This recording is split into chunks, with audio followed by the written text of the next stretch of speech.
आपका जन्म ही आपकी किस्मत नहीं बन जाना चाहिए, है ना?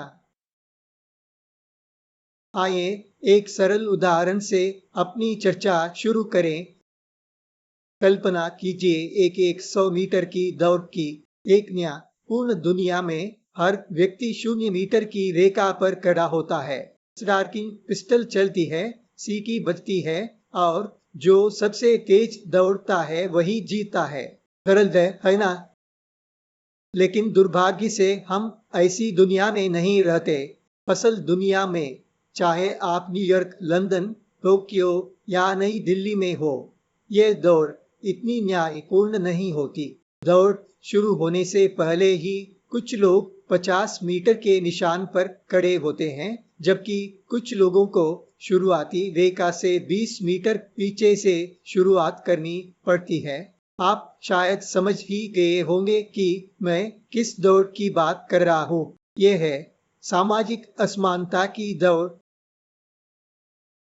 दशकों से दुनिया भर के समाज इसे सुधारने की कोशिश कर रहे हैं। अमेरिका जैसे देशों में अफर्मेटिव एक्शन, यूरोप में सामाजिक विविधता कोटा और एशिया में आरक्षण व्यवस्था के माध्यम से इस असमानता को मिटाने के प्रयास लगातार होते रहे हैं। ये सभी अच्छे इरादों वाले प्रयास थे, लेकिन हमें ईमानदारी से एक बात स्वीकार करनी होगी। वर्तमान व्यवस्थाएं पूरी तरह असफल हो चुकी हैं। असमानता को समाप्त करने के बजाय ये राजनीतिक युद्ध भूमियां बन चुकी हैं। ये ऐसे राजनीतिक फुटबॉल खेल बन गए हैं जिनका उपयोग नेता चुनाव जीतने और अपने वोट बैंक सुरक्षित करने के लिए करते हैं। लेकिन असली समस्या वहीं की वहीं बनी हुई है, बल्कि दिन प्रतिदिन और बढ़ती जा रही है। जिस पुरानी व्यवस्था का हम अभी उपयोग कर रहे हैं, उसमें दो बड़ी खामियां हैं जिन्हें हर कोई देख सकता है, लेकिन जिनके बारे में खुलकर बात करना कोई पसंद नहीं करता। पहली बात, ये व्यवस्था बहुत अधिक सरलीकृत और केवल दिखावटी है। ये मानकर चलती है कि यदि कोई व्यक्ति किसी विशेष सामाजिक वर्ग या जाति से है, तो वो निश्चित रूप से वंचित होगा। लेकिन हम सब जानते हैं कि लंदन के आलीशान निजी स्कूलों में पढ़ने वाले अमीर निम्नवर्गीय परिवार भी हैं और ऐसे गरीब उच्चवर्गीय परिवार भी हैं जिनके बच्चे सचमुच भूख से पीड़ित हैं। जब कोई अमीर बच्चा गरीबों के लिए आरक्षित सुविधा का लाभ लेता है, तो वो उसी समुदाय के किसी वास्तव में जरूरतमंद बच्चे से अवसर छीनने जैसा होता है।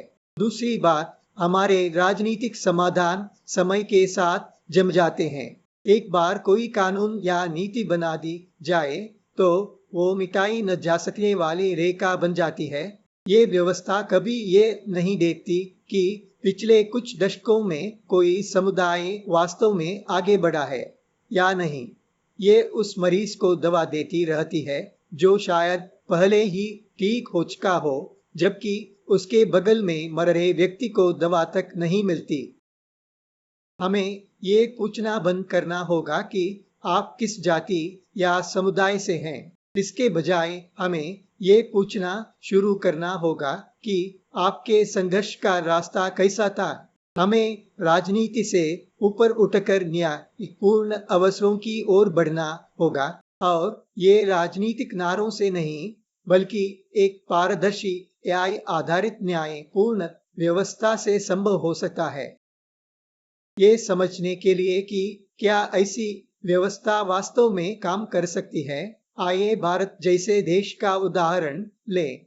इस विचार के लिए भारत शायद सबसे उपयुक्त प्रयोगशाला है, क्योंकि भारत दुनिया की सबसे जटिल और गहराई से जड़ जमाए सामाजिक श्रेणी व्यवस्थाओं में से एक का सामना कर रहा है। लेकिन भारत के पास एक बहुत बड़ा लाभ भी है। ऐसी व्यवस्था को लागू करने के लिए आवश्यक डिजिटल आधारभूत संरचना पहले से ही मौजूद है।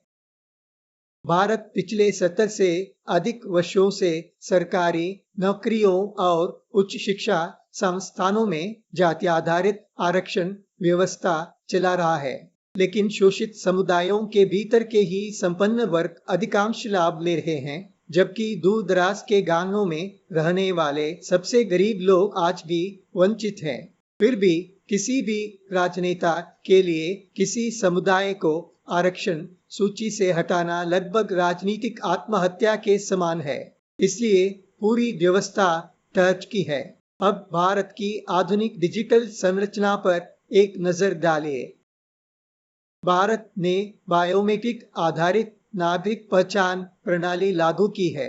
आपके मोबाइल फोन से लेकर आपके बैंक खाते तक सब कुछ उस पहचान से जुड़ा हुआ है।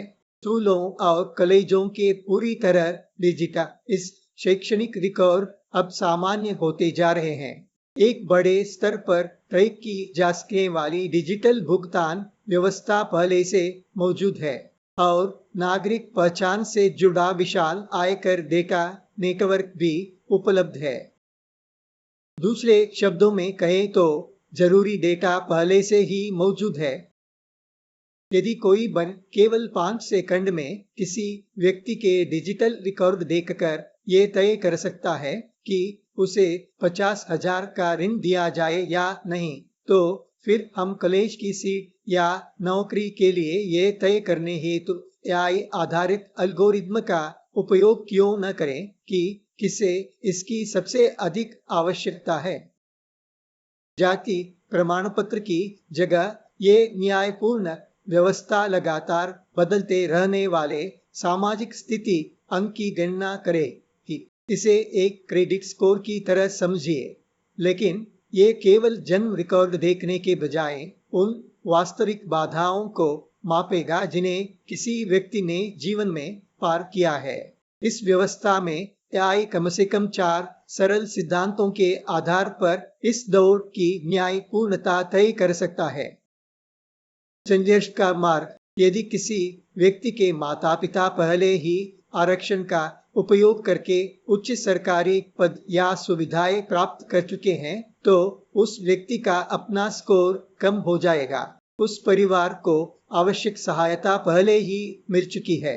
अब उसे पीछे हटकर किसी दूर दराज स्थान के प्रथम पीढ़ी के छात्र के लिए जगह बनानी चाहिए। माता पिता की पृष्ठभूमि।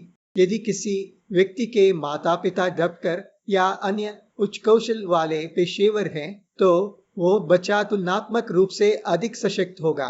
उसके घर में पढ़ाई का वातावरण, सही मार्गदर्शन और प्रभावशाली लोगों से परिचय होगा। लेकिन अशिक्षित माता पिता का बच्चा जीवन की दौड़ में पीछे से शुरुआत करता है। उस अंतर को संतुलित करने के लिए AI ऐसे बच्चे को अधिक अंक देगा। वह वातावरण जिसमें व्यक्ति बड़ा हुआ, या बच्चा दक्षिण मुंबई के किसी आलीशान स्कूल में पढ़ा या ग्रामीण बिहार के टीन की छत वाले स्कूल में, या उसके पास हाई स्पीड इंटरनेट या महंगी कोचिंग क्लासों की सुविधा थी। यदि नहीं, तो AI ये समझेगा कि गांव के बच्चे के 80% अंक शहर के उस बच्चे के 95% अंकों से कहीं अधिक मूल्यवान हो सकते हैं जिसके पास हर सुविधा उपलब्ध थी। ऐतिहासिक बोझ। यदि उस बच्चे के समुदाय के साथ ऐतिहासिक रूप से अछूतों या शोषितों जैसा व्यवहार किया गया हो, तो वह एक गहरी मानसिक और सामाजिक दीवार पैदा करता है।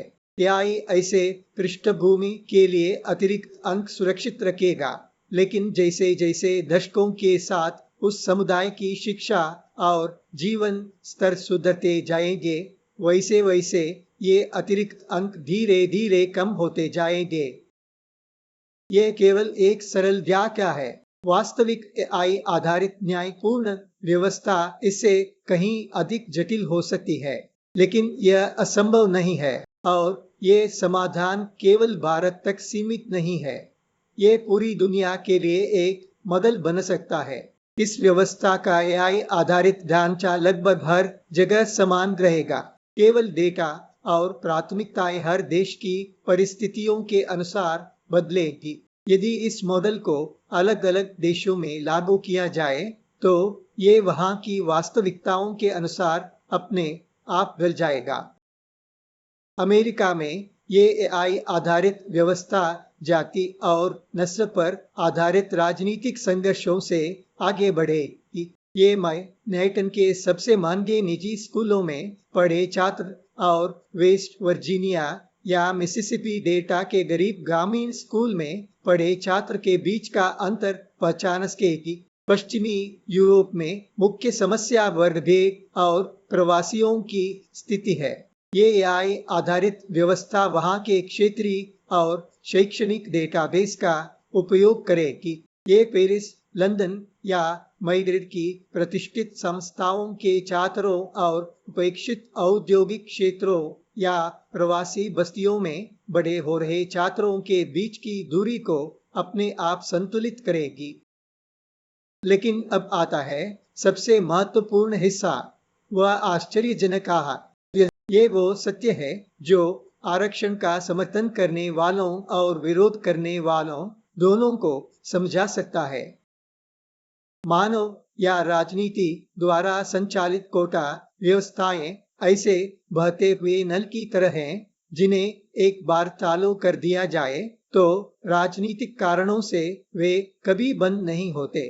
लेकिन ये एआई संचालित व्यवस्था स्वभाव से ही एक स्वयं विलय सेल्फ डिसॉल्विंग व्यवस्था है।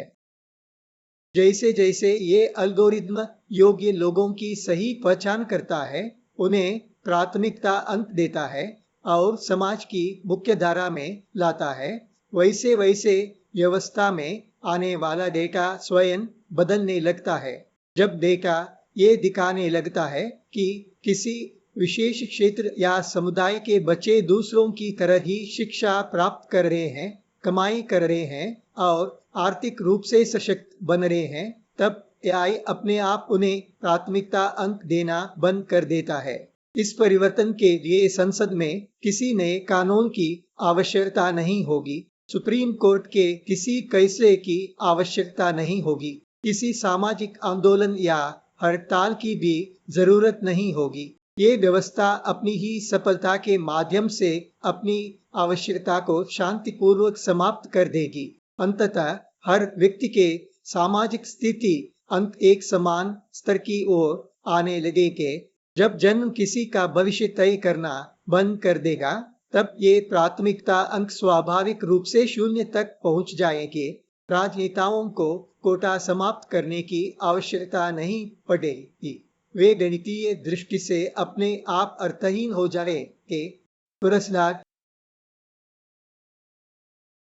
हमारे पास डेटा है और हमारे पास इसे करने में सक्षम एआई तकनीक भी है। यदि हम एक एआई आधारित ओपन सोर्स एल्गोरिथम का निर्णय लें, जहां किसी गोपनीयता का डर न हो और जिसका कोड हर व्यक्ति के लिए ऑनलाइन दिखाई दे, तब पारदर्शी गणित वो न्याय कर सकता है जिसे करने से राजनेता इनकार करते हैं।